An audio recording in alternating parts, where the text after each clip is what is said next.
आज से लगभग 2 साल पहले भी राहुल गांधी ने एक आरोप लगाया था कि उनके फोन की रिकॉर्डिंग होती है, उनके फोन में स्पाईवेयर है, उनके फोन में पेगासस है। और आज की तारीख में एक बड़ा खुलासा राहुल गांधी के एक सहयोगी ने किया। खुलासा ये कि राहुल गांधी के ऊपर नजर रखी जाती है, राहुल गांधी की जासूसी कराई जाती है और राहुल गांधी देश के नेता प्रतिपक्ष जब विदेशी धरती पर होते हैं तो दूतावास के लोग उनका पीछा करते हैं। जाहिर सी बात है, इस दावे के बाद एक खलबली तो मचनी ही है, लेकिन खलबली इस बात पर आखिरकार क्यों नहीं मचनी चाहिए कि राहुल गांधी विदेशों में हो तो यहां पर उनके खिलाफ टिप्पणी की जाए और उसके बाद उनकी जासूसी भी। ये किस तरीके का दोहरा रवैया है मोदी सरकार का। नमस्कार, मैं स्वप्निल और आप मुद्दा देख रहे हैं। दोस्तों, आगे बढ़े उससे पहले वही छोटी सी अपील। मुद्दा इन दिनों एक गंभीर आर्थिक संकट से जूझ रहा है। एक तरफ हमारे मेन बैंक अकाउंट बीते कई महीनों से फ्रीज चल रहे हैं, तो दूसरी तरफ हमारे 28 साल पुराने चैनल को हमसे लंबे समय तक छीन कर रखा गया था। ऐसे में आपसे गुजारिश है, यदि आप चाहें, यदि आप सक्षम हो तो स्क्रीन पर दिख रहे क्यूआर कोड या फिर के नीचे दिख रहे यूपीआई नंबर के जरिए मुद्दा की छोटी छोटी मदद जरूर कीजिएगा। अब आगे बढ़ते हैं। दोस्तों, सबसे पहले तो 2023 की ही बात करते हैं। साल था 2023, मार्च का महीना था और राहुल गांधी ने एक बड़ा दावा किया था। आपकी स्क्रीन पर एक हेडलाइन है, इस हेडलाइन को जरा गौर से देखिए। सीधे तौर पर एनबीटी की हेडलाइन आपको बताती है, मेरे फोन में था पेगासस, कॉल पर जो भी बोलता सब रिकॉर्ड होता। राहुल गांधी का बड़ा बयान। 3 मार्च 2023 की तारीख थी। और इसके ठीक बाद एक अगली हेडलाइन आपकी स्क्रीन पर, राहुल गांधी की जासूसी करा रही है सरकार, सैम पित्रोदा का बड़ा खुलासा, विदेश में उन पर रखी जाती है नजर। और क्यों नजर रखी जाती होगी, आखिरकार ऐसा क्या कर रहे हैं राहुल गांधी?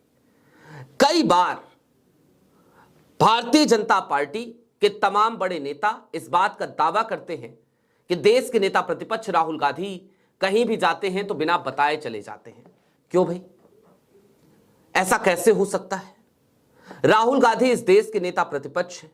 राहुल गांधी पहले भी सांसद थे और बतौर सांसद वो डिप्लोमेटिक पासपोर्ट होल्ड करते हैं। और जब diplomatic passport Rahul Gandhi hold करते हैं तो जाहिर सी बात है उनको पहले से सूचना देनी होती है, सूचना पहले से रहती है। वो कहीं भी जाते हैं तो सरकार को बता के ही जाते हैं। उसके बाद भी जासूसी की नौबत। और बात सिर्फ इतनी नहीं है, क्या क्या बताया है सैम पित्रोदा ने, जरा उसको विस्तार से जान लीजिए। ओवरसीज कांग्रेस के चेयरमैन और वरिष्ठ कांग्रेस नेता सैम पित्रोदा ने राहुल गांधी के हालिया जर्मनी दौरे, भारत में लोकतंत्र की स्थिति, संस्थानों के कथित वेपनाइजेशन समेत कई संवेदनशील मुद्दों पर खुलकर अपनी बात रखी है। मीडिया से बातचीत में सैम पित्रोदा ने न सिर्फ सत्ता पक्ष के आरोपों को गलत करार दिया, बल्कि यह भी दावा किया कि विदेशी दौरे के दौरान राहुल गांधी पर भारतीय दूतावास के लोग नजर रखते हैं और कई बार विदेशी नेताओं को उनसे न मिलने के लिए कहा जाता है। यह बात राहुल गांधी भी पहले कह चुके हैं, आपको बयान भी याद होगा। सैम पित्रोदा ने राहुल गांधी के जर्मनी दौरे की टाइमिंग पर उठे सवालों को खारिज करते हुए कहा कि विदेश यात्राएं अचानक नहीं होती, बल्कि महीनों पहले तय होती हैं। उन्होंने बताया, और आपको हम पहले भी ये बता चुके हैं, कि करीब 110 देशों का एक संगठन है, डेमोक्रेटिक पार्टियां उसमें शामिल हैं, प्रोग्रेसिव अलायंस उस संगठन का नाम है। उसके बुलावे पर राहुल गांधी का जर्मनी दौरा काफी पहले से तय था और इसलिए राहुल वहां पर गए हुए थे। भारत से मौजूदा समय में 2 ऐसी पॉलिटिकल पार्टीज हैं जो प्रोग्रेसिव अलायंस का हिस्सा है।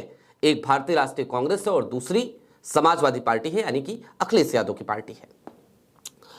उन्होंने कहा कि भारत जैसे बड़े देश में हर वक्त कुछ न कुछ अहम चलता ही रहता है, संसद हो या देश का कोई और हिस्सा, इसलिए टाइमिंग को लेकर तो सवाल हमेशा उठेंगे। आपको याद होगा, बिहार में चुनाव चल रहे थे, तब भी राहुल गांधी का एक दौरा था, तो उस समय भारतीय जनता पार्टी के पेट में दर्द हो रहा था कि एक तरफ चुनाव चल रहे हैं, दूसरी तरफ राहुल गांधी विदेशी दौरे पे हैं। अब संसद के बीच में चूंकि पहले से तय था, वहां चले गए तो फिर से पेट में दर्द हुआ था।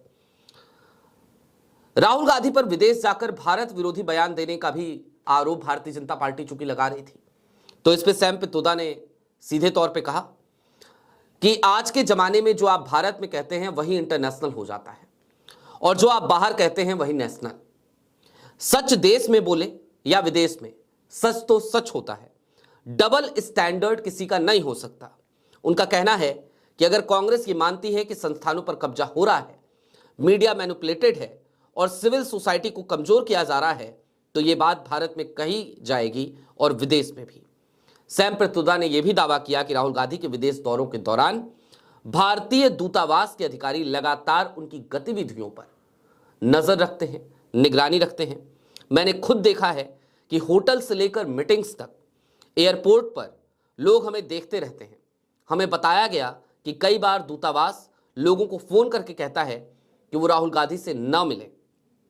लिखित सबूत तो नहीं है, लेकिन अनुभव के आधार पर कह रहा हूं, उन्होंने इसे सरकार की तरफ से जासूसी जैसा कदम बताया। हालांकि यह भी जोड़ा कि कांग्रेस इससे डरने वाली नहीं है। और जब बात राहुल की हो तो जाहिर सी बात है, राहुल कई बार यही कहते हुए नजर आते हैं, और उनका एक बड़ा भारत जोड़ो यात्रा के दौरान बड़ा एक फेमस कोट हो गया था, डरो मत। तो राहुल डरते तो नहीं है, ये एक सच्चाई है। लेकिन अब जरा थोड़ी देर के लिए और ठहरिए। ये बात थी राहुल गांधी की। 2023 में फोन में पेगासस होने का दावा राहुल गांधी ने किया। उस दावे पर खिल्लियां उड़ाई गई।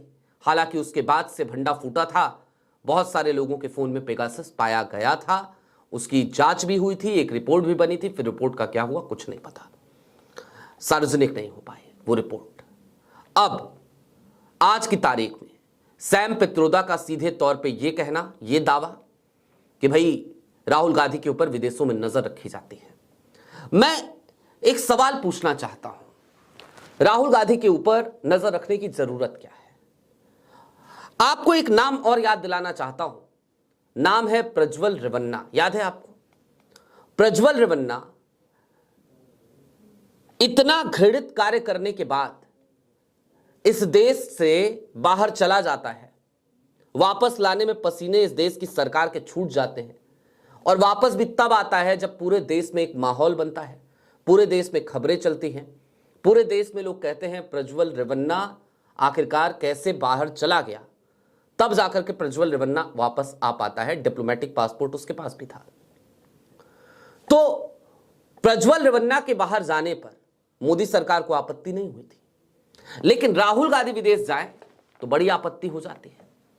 राहुल गांधी के करीबियों को विदेशी एजेंट बनाने की तो एक मुहिम ही चल पड़ी है।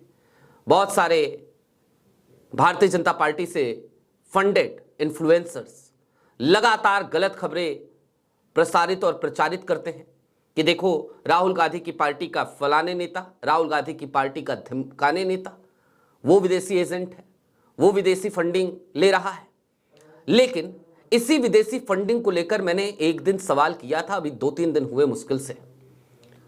ACYPL के खर्चे पर प्रधानमंत्री नरेंद्र मोदी जब 1993 में ट्रेनिंग करने जाते हैं तब कोई सवाल नहीं होता, और आज तक उस सवाल पर कोई जवाब देने के लिए ना तो प्रधानमंत्री नरेंद्र मोदी तैयार हैं, ना उनके तमाम नेता तैयार हैं, और ना ही तैयार हैं ये तमाम दो रुपल्ली ट्रोल्स।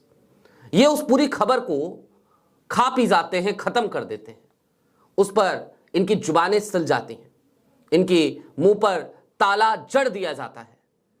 लेकिन जब बात राहुल गांधी की हो तो बस उंगली उठा दो। राहुल गांधी सदन अभी जब चल रहा था, शीतकालीन सत्र चल रहा था, उस वक्त पे भी इन्होंने क्या कहा था याद होगा आपको।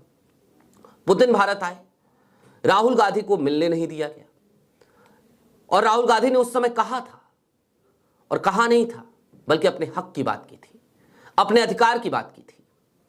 जाहिर सी बात है इस देश में एक ट्रेडिशन है कि जब भी कोई विदेशी मेहमान आता है तो बतौर leader of opposition Rahul Gandhi का यह अधिकार है कि उनकी भी मुलाकात उससे कराई जाए। लेकिन राहुल गांधी को न्योता नहीं मिला, राहुल गांधी की मुलाकातें नहीं हुई। जबकि यूपीए सरकार के दौरान लीडर ऑफ अपोजिशन हुआ करते थे लाल कृष्ण आडवाणी, और जितने भी नेता आते थे लाल कृष्ण आडवाणी से जरूर उनकी मुलाकात होती थी। कई बार तो ऐसा भी हुआ कि विदेश मंत्री से मिलने से पहले लीडर ऑफ अपोजिशन से मुलाकात हुई, विदेशी मेहमानों की। तो एक वो कल्चर था, एक वो स्वस्थ लोकतंत्र की पहचान थी। और आज एक तरफ विदेशी मेहमानों से जब वो देश आए तो मिलने मत दो, राहुल बाहर जाएं तो उनके ऊपर नजर रखो, उनकी जासूसी कराओ, और तीसरी तरफ राहुल विदेशी धरती पर नेताओं से ना मिल पाए इसके लिए फोन करो। सोचिए ये किस तरीके की विडंबना है। कुल मिलाकर चलते चलते अब इस बात को समझिए कि भारतीय जनता पार्टी की मौजूदा सरकार की यह दोहरी नीति, यह दोहरा चरित्र निश्चित तौर पर इस देश के लोकतंत्र के लिए बेहद खतरनाक साबित होता जा रहा है। मोदी सरकार को यह बात समझनी चाहिए कि प्रधानमंत्री नरेंद्र मोदी को अगर इस देश के लगभग 30% लोगों ने चुना है, उनकी पार्टी की आज सरकार है, हालांकि बैसाखियों पे चल रही है, तो दूसरी तरफ इस देश के 60% लोगों का प्रतिनिधित्व राहुल गांधी करते हैं, क्योंकि वो लोग जिन्होंने मोदी जी की सरकार बनाने के लिए वोट नहीं दिया था, आज की तारीख में लीडर ऑफ अपोजिशन उनकी आवाज है। और राहुल गांधी सिर्फ कहने के लिए लीडर ऑफ अपोजिशन नहीं है। हमने बहुत सारे लीडर ऑफ अपोजिशन देखे हैं, लेकिन आज की तारीख में एक ऐसा लीडर ऑफ अपोजिशन हम देख रहे हैं जो सड़कों पे चलता है, जो लोगों की तकलीफों में जाकर खड़ा होता है, उनको गले लगाता है, उनसे मिलता है, उनके दुख दर्द सुनता है और उनकी मदद करता है अपनी कैपेसिटी के हिसाब से। उसकी पार्टी की महज 3 राज्यों में सरकार है, 2 राज्यों में वो गठबंधन में है, बावजूद इसके वो अपनी कैपेसिटी में इस देश के हर मजलूम के साथ खड़ा होता है। और अगर मजलूमों के साथ खड़े होने वाले राहुल गांधी की जासूसी मोदी सरकार कर रही है, जैसा कि आरोप आज सैम पित्रोदा ने लगाया है, तो निश्चित तौर पर यह बेहद ही चिंता का विषय है। आपकी क्या राय है हमें कमेंट बॉक्स में जरूर बताइएगा। अभी के लिए दीजिए इजाजत। चलते चलते फिर वही अपील, चैनल पे नए हो तो सब्सक्राइब करते हुए जाइएगा, सक्षम हो तो मुद्दा की छोटी छोटी मदद जरूर कीजिएगा। बहुत शुक्रिया।